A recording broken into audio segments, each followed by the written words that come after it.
Hari ini saya akan mengupas kebenaran firman Tuhan dengan tema You are not alone. Kamu tidak sendiri. Saudara dan saya tidak sendiri. Katakan amin. Saudara dan saya tidak sendiri. Saya pernah mengutip sebuah puisi, saudara-saudara. Puisi ini berbicara demikian. Pernahkah saudara merasa kesepian di tengah-tengah orang banyak? Ada ya yang pernah ya.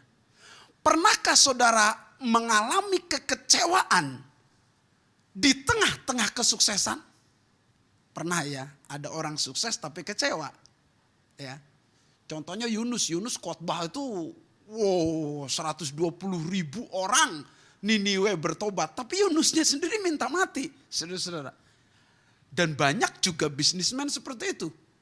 Atau banyak orang yang kelihatan di luar begitu sukses, tapi hatinya penuh kekecewaan dan kesepian, saudara-saudara. Ada suatu kegersangan yang luar biasa di hatinya.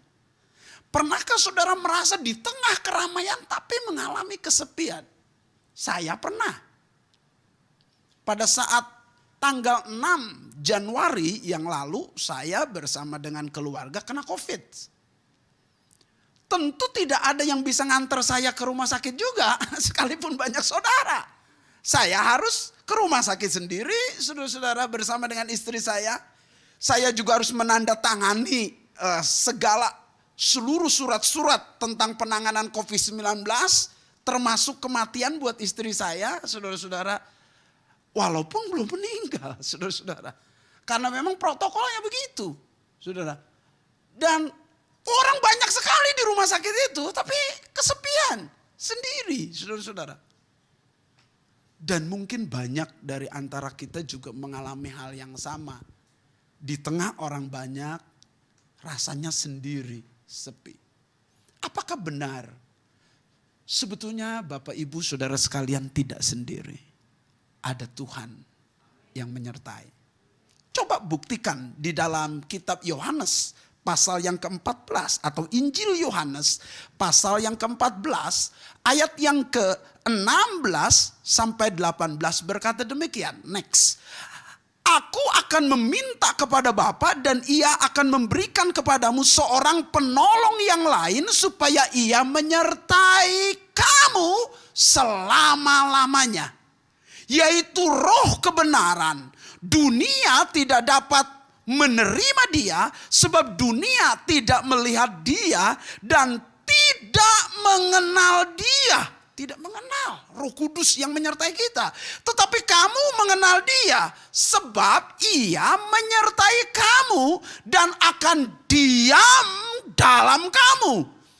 Aku tidak akan meninggalkan kamu sebagai yatim piatu. Aku datang kembali kepadamu. Bapak Ibu Saudara sekalian, di ayat ini kita melihat kata menyertai kamu.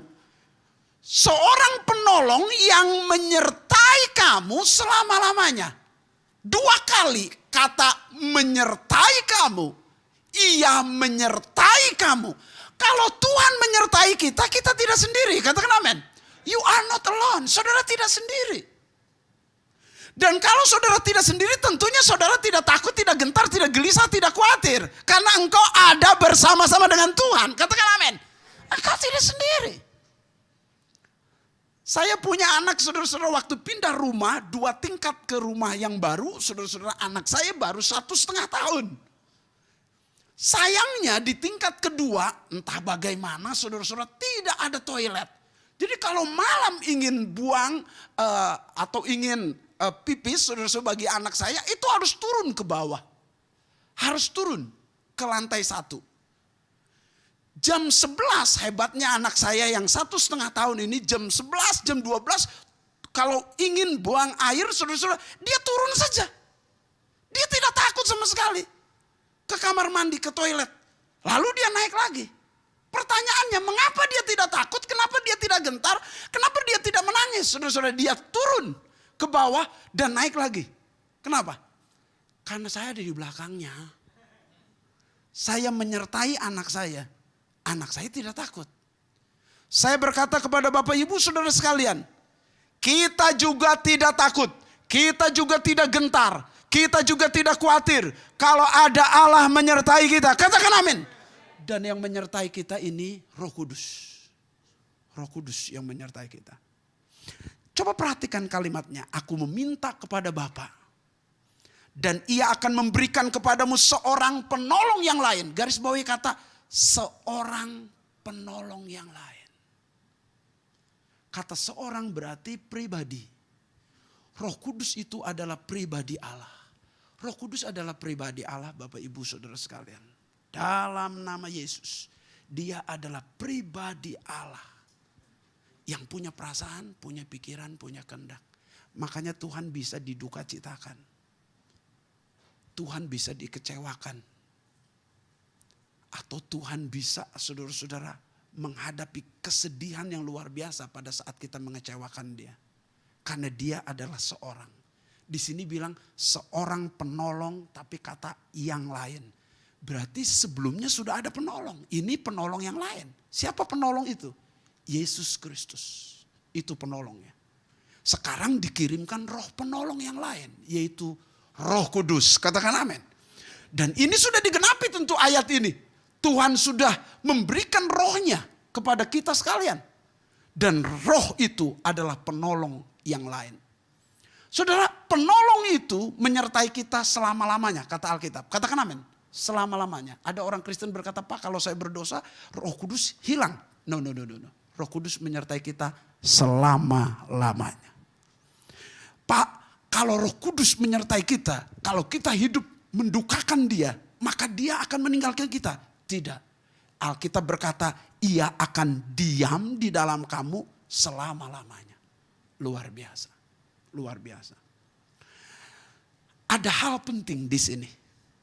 Kata penolong itu dalam terjemahan bahasa Yunani parakletos. Parakletos itu artinya seorang yang mendampingi orang lain. Seorang yang mendampingi orang lain itu penolong. Atau seorang yang membantu orang lain. Ada di sisinya membantu orang lain. Itulah penolong. Itulah parakletos. Jadi kata penolong ini parakletos. Pendamping. Ya, kalau presiden yang mendampingi ajudan. Mana yang lebih penting, presiden atau ajudan? Di sini jelas presiden yang sangat penting, bukan ajudan. Tetapi terbalik dengan kita. Roh Kudus menyertai kita. Bagi Tuhan kita sangat penting. Makanya diberikan pendamping, yaitu Roh Kudus menyertai kita. Ini luar biasa. Dia mendampingi kita. Dan kita bagi Tuhan sangat penting sekali. Saya berkata kepada Bapak Ibu Saudara sekalian, engkau di mata Allah sangat penting. Katakan amin. Saudara yang di rumah sangat penting di mata Allah. Walaupun saudara merasa tidak penting. Tapi bagi Allah sangat penting. Itu sebabnya Dia dengan sebuah program yang khusus, yaitu mencurahkan Roh Kudus, atau Roh Kudus diberikan sebagai penolong kepada kita karena kita sangat penting. Ini luar biasa.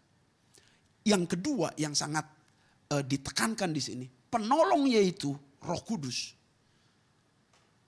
Penolong itu yaitu Roh Kudus yang menyertai kita itu, saudara-saudara yang dikasih oleh Tuhan, ada di dalam diri kita itu. Biasanya ajudan presiden misalnya. Presiden mau makan, dia kadang-kadang tidak masuk. Atau presiden ke kamar mandi atau ke toilet, ajudannya tidak masuk. Presiden tidur, ajudannya tidak mengikuti. Ajudannya di luar. Tetapi beda dengan kekristenan. Tuhan menyertai kita di dalam diri kita. Kemana kita pergi, di mana kita berada, Dia ada. You are not alone. Saudara tidak sendiri. Saudara tidak sendiri. Saya menjelaskan bagian yang sangat penting. Kata penolong ini sebetulnya parakletos. Parakletos itu saudara-saudara pendamping. Next berikutnya. ayat pendamping ini, saudara-saudara, di dalam berbagai versi terjemahan, ya, dengan berbagai kutipan yang berbeda, terjemahan yang berbeda. Ada parakletos diterjemahkan helper, penolong. Ini yang Alkitab kita diterjemahkan penolong. Tetapi dalam terjemahan lain diterjemahkan penghibur, comforter, penghibur. Terjemahan lain misalnya King James menerjemahkan advocate atau pembela. Roh Kudus itu penolong, Roh Kudus itu penghibur, Roh Kudus itu pembela. Tapi terjemahan lain mengatakan bahwa Parakletos itu leader, pemimpin. Parakletos itu penasehat, konselor. Parakletos itu saudara-saudara pemberi kuasa, authorizer. Jadi you are not alone. Saudara tidak sendiri. Karena ada penolong, ada pembela, ada penghibur, ada pemimpin, ada penasehat, ada pemberi kuasa, otoritas yang saudara miliki. Karena Tuhan memberikan hal itu. Luar biasa. Saudara, saya berkata, engkau tidak sendiri. Saat engkau mungkin kesepian, duduk sendiri, agak khawatir, agak takut. Sebetulnya engkau tidak sendiri. Ada penolong dekat dengan saudara. Saya yakini bahwa Tuhan sekarang sedang menolong saudara. Saya yakini dialah yang menghibur saudara sampai saudara kuat hari ini. Dialah yang membela saudara sampai saudara tetap bertahan hari ini. Dia yang memimpin saudara. Dia yang menasihati saudara. Dan dia yang memberi kuasa kepada saudara. Sampai setan-setan takluk kepada saudara. Kuasa penyakit takluk kepada saudara. Kuasa iblis dikalahkan oleh saudara. Karena ada Roh Kudus. Yang roh itu lebih besar daripada roh yang ada dalam dunia ini. Katakan amin. Roh itu berkuasa. Memimpin, menopang dan menolong. Bapak ibu saudara sekalian. Dan kita tahu bahwa saudara tidak sendiri. Ada Roh Kudus. Yang menghibur. Yang menolong. Yang membela. Yang memimpin. Yang menasehati. Yang memberi kuasa kepada saudara. Next berikutnya. Saudara, saya memberi contoh bahwa saudara tidak sendiri saat engkau bersaksi. Mengapa saudara tidak sendiri saat engkau bersaksi?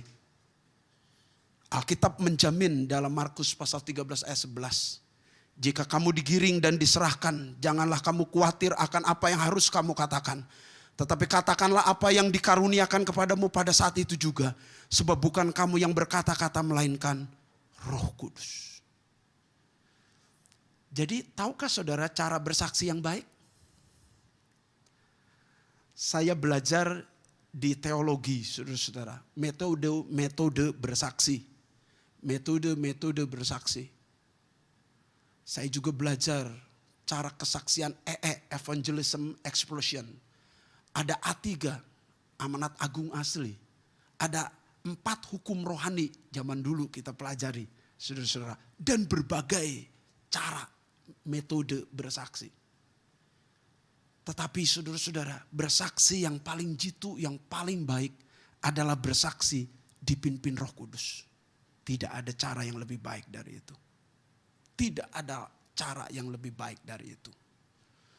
Satu saat saya dipanggil oleh beberapa pendeta senior. Pak Apin, kami punya masalah. Saya bilang, waduh, punya masalah apa bapak-bapak? Om-om ya, karena mereka udah senior semua.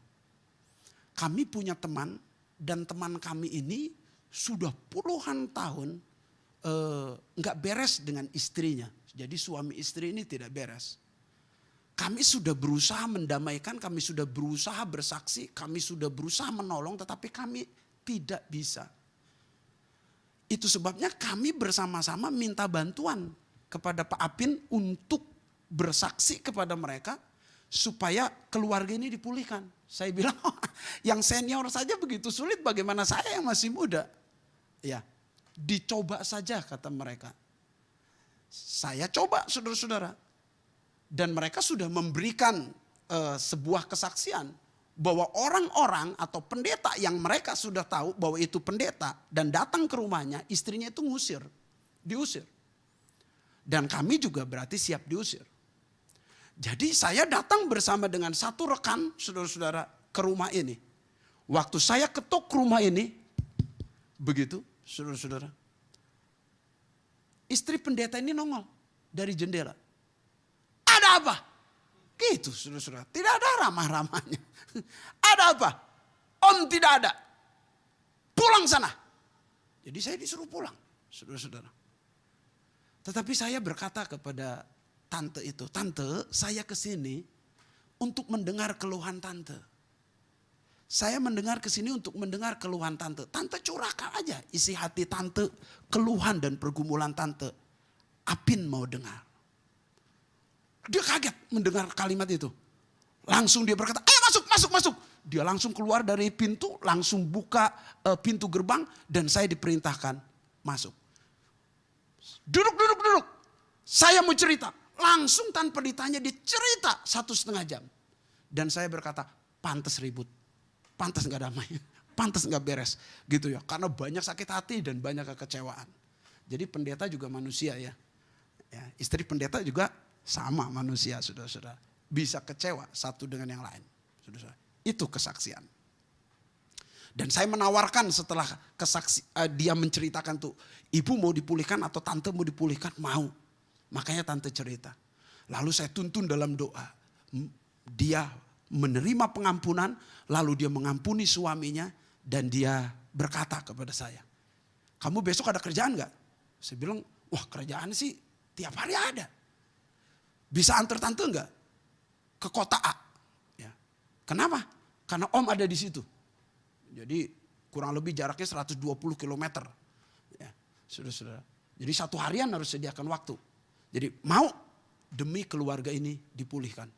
Jadi saya pergi di tengah jalan. Tante ini berkata begini. Tahu nggak mengapa kamu diterima kemarin? Dan tante cerita. Dia bilang, nggak tahu tante. Kenapa? Biasanya tante usir kalau hamba Tuhan datang ke rumah tante. Tapi waktu kamu berkata, tante curahkan isi tante, itu perkataan dari Roh Kudus itu. Tante curahkan pergumulan tante, Apin mau dengar. Kenapa waktu kamu berkata demikian, tante suruh masuk dan tante cerita? Karena tante tadi malam menangis berjam-jam kepada Tuhan. Tuhan kirim satu orang, hamba Tuhan supaya saya bisa mencurahkan isi hati saya. Keluhan saya sudah 32 tahun saya menderita. Dan Tuhan tolong pulihkan keluarga kami. Dan kamu orangnya. Kamu orangnya. Dia berkata begitu. Lalu saya cerita semua makanya. Dan hari ini tante mau dipulihkan bersama dengan om. Akhirnya mereka dipulihkan. Di usia tua mereka. Dengan cara apa? Bukan dengan berbagai metode yang kita pelajari. Kadang-kadang buntu. Dengan kepintaran, pengetahuan kadang-kadang buntu. Kita perlu pimpinan Tuhan. You are not alone. Saudara tidak sendiri. Karena Allah menyertai saudara. Dan dia akan membimbing dan memimpin saudara. Bagaimana engkau berkata-kata. Berbagai kesaksian saudara-saudara. Yang saya lihat, yang saya alami, yang saya dengar saudara-saudara. Banyak orang saudara-saudara dalam bisnis pun. Orang yang dipimpin oleh Roh Kudus. Tidak pernah menjadi hancur. Karena Roh Kudus memimpin dia dalam dunia usaha. Sama modelnya. Entah bersaksi, entah bisnis, entah mengajar, entah melakukan dunia usaha apapun. Kalau saudara dipimpin oleh Tuhan, engkau tidak sendiri dan Allah pasti memberkati saudara. Katakan amin. Yang kedua, saya memberi contoh. Saudara tidak sendiri saat saudara berdoa. Bukan saja saudara bersaksi, tidak sendiri. Next berikutnya. Saudara tidak sendiri saat bersaksi. Saudara juga tidak sendiri saat berdoa. Mengapa? Alkitab katakan demikian juga Roh membantu kita dalam kelemahan kita. Sebab kita tidak tahu bagaimana sebenarnya harus berdoa. Tetapi Roh sendiri berdoa untuk kita kepada Allah dengan keluhan-keluhan yang tidak terucapkan. Saudara-saudara, Roh membantu kita berdoa. Saudara tidak sendiri saat saudara berdoa. Saudara tidak sendiri saat engkau menangis di dalam doa. Ada Roh yang membantu saudara. Kata roh membantu saudara. Ini yang disebut petugas pendamping, yaitu Parakletos, membantu kita. Bagaimana sebenarnya kita harus berdoa? Kita juga tidak tahu harus berdoa seperti apa. Saya memberi contoh. 2 misionaris Amerika diutus ke Afghanistan oleh Badan Misi Amerika dan ditangkap di sana. Saat ditangkap di sana, bagaimana Badan Misi Amerika dengan orang-orang mereka, dengan grupnya berdoa. Tuhan, Engkau punya kuasa. Engkau punya kuasa, pemilik langit dan bumi. Lepaskan mereka dari jerat. Lepaskan mereka. Engkau punya kuasa untuk melepaskan 2 misionaris kami. Mereka berdoa berminggu-minggu, 1-2 bulan demikian. Tapi mereka tidak tahu lepas atau tidak. Jadi doanya nggak tahu yang benar yang mana. Akhirnya mereka ubah. Tuhan, kuatkan mereka. Jika tidak dilepaskan, kuatkan mereka. Supaya mereka tahan terhadap aniaya, tahan terhadap penderitaan. Sekarang berdoanya berubah. Kuatkan mereka. Setelah berdoa 3 bulan mereka berdoa demikian. Mereka mulai berpikir. Ngapain kita berdoa? Jangan-jangan udah dibunuh. Jangan-jangan sudah dihukum mati. Maka mereka berdoanya berubah. Tuhan, tolong beri kabar kepada kami. Apakah 2 misionaris yang ditangkap di Afghanistan itu sudah dibunuh atau belum? Mereka berdoa beberapa minggu. Akhirnya mendapat kabar bahwa 2 misionaris Amerika yang diutus ke Afghanistan sudah dibunuh. Jadi ngapain teriak-teriak? Berdoa padahal udah dibunuh kan. Jadi mereka berubah sekarang doanya. Tuhan, kuatkan istri dan anak-anaknya, keluarga besarnya. Tadi ngapain aja nggak berdoa buat mereka. Kenapa? Karena doa kita sebetulnya menilai. Nggak tahu apa yang harus kita doakan sebetulnya. Tapi kalau roh yang memimpin dalam doa kita akan menjadi berbeda. Doanya tidak begitu melelahkan, tapi doanya penuh kuasa. Katakan amin. Hal yang sama yang dialami oleh Reinhard Bonnke. Dia ada di Afrika. Tapi satu malam dia berdoa berjam-jam buat kakaknya di Jerman. Tidak biasanya berdoa buat kakaknya di Jerman. Tapi malam itu dia berdoa. Setelah selesai berdoa 2-3 jam, dia telepon kepada kakaknya. Kakak, apa yang terjadi di Jerman? Dia berkata, baru saja aku hendak bunuh diri. Karena bisnis dan segala pergumulan yang begitu berat. Tetapi Tuhan menyelamatkan aku. Nah itulah kuasa doa. Saya juga pernah mengalami.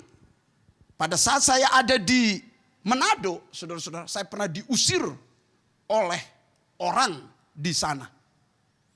Pada saat diusir oleh orang itu, yang notabene pendeta juga mengusir saya, saudara-saudara. Saya disakiti sedemikian rupa dengan kata-kata yang kasar. Tapi sama sekali tidak marah. Saya hanya senyum. Saya berkata kepada pendeta itu, Om, kalau Om mengusir saya, pasti saya tidak akan pergi. Tapi kalau Tuhan yang suruh saya pergi, Om tidak usir pun, saya pasti pergi.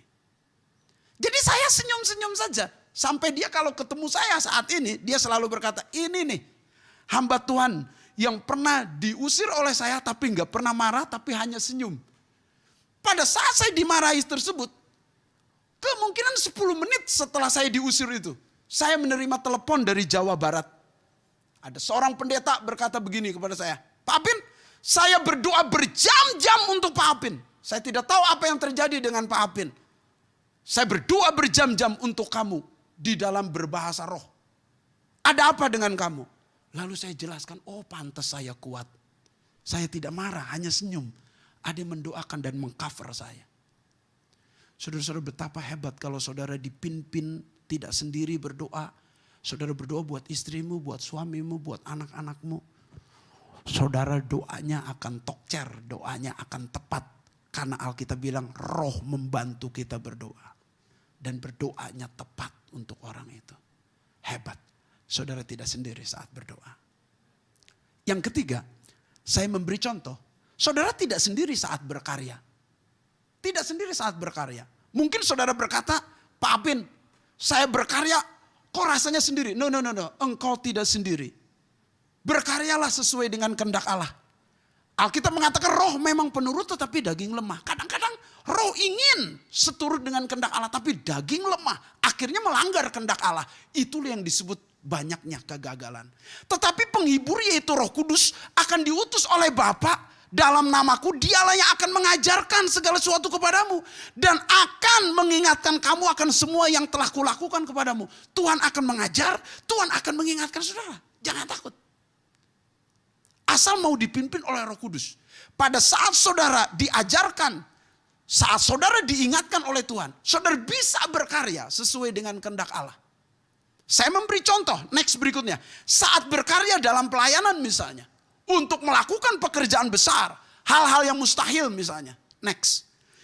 Bahkan kata Alkitab dalam Kisah Para Rasul pasal 5 ayat 16 berkata demikian.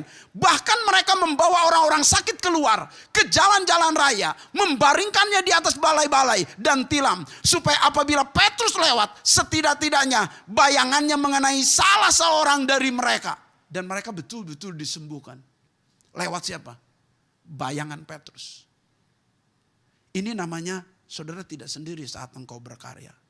Pelayanan, pekerjaan, studi, saudara-saudara, bisnis saudara, saudara tidak sendiri saat berkarya. Katakan amin.